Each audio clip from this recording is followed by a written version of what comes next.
In this video, we're going to focus on working a gusset heel with a flap. We're going to focus specifically on turning the gusset so that you get a corner, and then eventually picking up these side stitches so we can return to working in the round. So I've got a sample sock here where I've already worked the heel flap. You'll see that the front stitches are held on this front needle, and then I worked back and forth flat on this secondary needle so that I have a flat, what they call the heel flap, because, well, it kind of just flaps around. So now what we need to do is work some short rows here to create the turn of the heel. I finished with a right side row, and now I'm going to turn my work so that I can work on the wrong side of the work first. Every gusset heel has a slightly different set of instructions. The heel that I like to work begins with a slipped stitch. So that's what I'm going to do. I'm going to slip this first stitch purlwise and then purl over the required number of stitches. So I've purled across the required number of stitches. In my case it was 16. And they call it a short row because we're not actually going to work all the way to the end of our row. So to decrease these stitches to get our turn of our heel, once I've worked my 16 stitches, I'm going to purl 2 stitches together and then purl 1 additional stitch. I actually have 10 stitches left on my left hand needle that are going to remain unworked for the next turn. So now I'm going to turn my work so the right side is facing, but my working yarn is on the wrong needle. So I'm going to slip that first stitch purlwise, and my instructions say to knit 5 stitches, so I'm going to knit 1, 2, 3, 4, and 5. And now I'm going to work a slip slip knit followed by a knit 1. So now we've basically got 3 sets of stitches. We've got the stitches that we didn't work on the first pass because we turned. We've got our center stitches that will make up the center of the heel, which is basically the portion we're going to step on, and the stitches that are left on this side that we'll have to work. So much like when I turned my work on the short row here, I'm going to do the same here. I'm going to turn my work, and much like before, my working yarn is on the wrong needle, so I'm going to slip that stitch purlwise, and I'm going to purl to 1 stitch before the gap. This is a really common set of instructions in gusset heels, and I'm going to show you what that looks like. You can see the gap is here, and I'm working towards it. So I'm going to purl to 1 stitch before the gap, so you can see here's my gap. I'm going to purl 2 across the gap, and purl 1. Now I'm going to turn my work again. Much like before, we're going to slip that first stitch purlwise and knit to 1 stitch before the gap. And effectively what we're doing by working these short rows is we're creating the corner of the heel. Corner, I don't know if that's the right word to use. I'll show you just in a moment what I'm talking about. So now we're going to work a slip slip knit across the gap, and a knit 1. And so basically what you're going to do is work that short row where you purl 2 together and purl 1, turn your work, and knit across the gap. And what you're creating is this little V. Oh, we'll get that to focus there.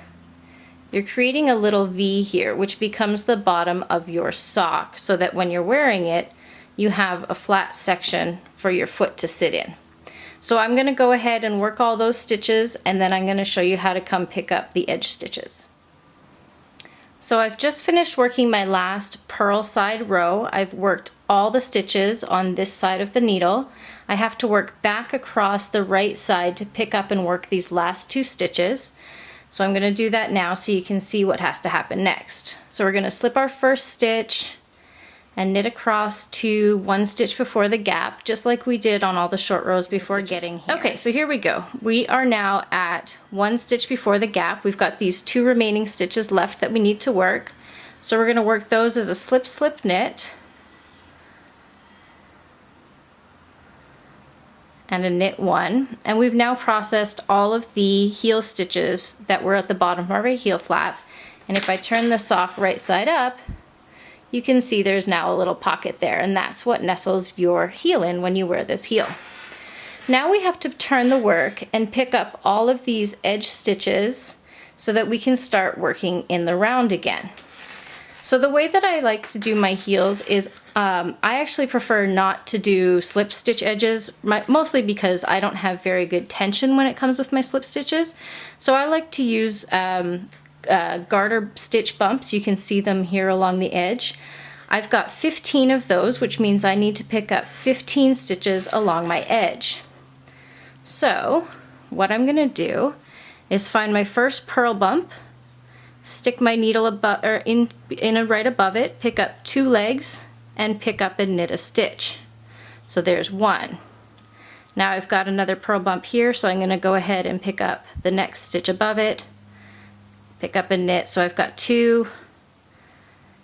Oh, I need to find 2 legs, 3, and so on. So I'm going to continue this so that I have 15 stitches. Your pattern will tell you maybe 16, it may be 18, it may be 20, whatever the edge number of stitches are that you need to pick up. Go ahead and pick that up, and then we'll look at picking up the extra stitch to close the gap. So I've gone ahead and I've picked up my 15 edge stitches, and on the same needle I also have the 18 stitches left from when I turned the heel. Now what most patterns will tell you is to pick up an extra stitch to close the gap.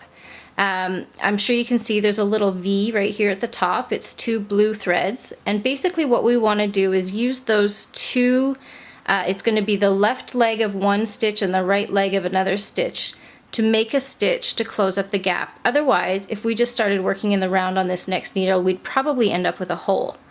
So it's a little fussy, but you're going to pick up the, oh, let's get that focused, the left leg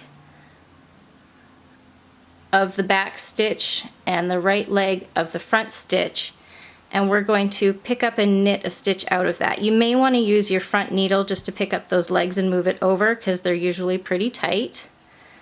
So we pick those up. So there we go. So now I've got 16 stitches because I just picked up 1 in addition to the 15 edge stitches that I picked up. And now we're going to place a marker. And what this marker is going to do is it's going to be the indicator that we need to decrease stitches when we're working along the edge. There we go, finally focused. Sorry about that, folks. Okay, so now we need to start working back in the round across the instep of our sock. So if you're working on DPNs, you'd be changing to a whole new needle. Because I'm working the magic loop method, I have to sort of shuffle my stitches along here. But basically what we're going to do is, now we're at the instep of the sock, we want to work across half of the stitches on your front needle. In my case, I've got 30 stitches across the front of my needle, so I'm going to work 15 stitches across my needle. And then we're going to change our needle names and how we're working our rounds. So I have knit across 15 stitches on my front needle. I've placed my marker here. There's the 16 stitches that I picked up along the edge of my gusset, as well as the 18 stitches that I have when I worked my turning my heel. This is where things get a little bit confusing for people, because unlike the past where we were working on the front needle and the back needle, we're actually rotating all of our stitches 180 degrees, and we're now going to be calling them needle 1 and needle 2. So this needle that's currently housing the 15 first stitches that would be on the instep of my sock, the 16 gusset stitches along the right edge of my sock, and the 18 stitches that are on the heel of your sock are going to be called needle 1. We're now going to turn the work, and what's going to happen is we're going to now work across the remaining 15 stitches. We're going to pick up 1 extra stitch to close the gap. We're going to pick up our 15 stitches down along the edge of the gusset, and then we will actually knit half of the stitches that were left when we turn the heel. So we'll be picking up 9 of the 18 stitches that were left from when we turned the heel. So I've gone ahead and I've knit across the remaining 15 stitches that are part of the instep and placed a marker. I picked up and knit 1 stitch to close the gap, and then picked up and knit 15 stitches along the edge of the gusset. I now want to knit, just straight off the needle, half of the stitches remaining from when we turned the heel. As I mentioned earlier in the video, I had 18 stitches remaining after I worked my short row heels on the heel turn section. So that means I need to just knit 9 stitches off the needle. So now what we have is half the stitches on what we're now going to call needle 2, which will be the second half of the yarn or the sock, and half of the stitches on the first half of the needle or on needle 1. Now you're working in the round again, and you're going to knit to the marker, decrease as you're told, and continue in pattern across the instep.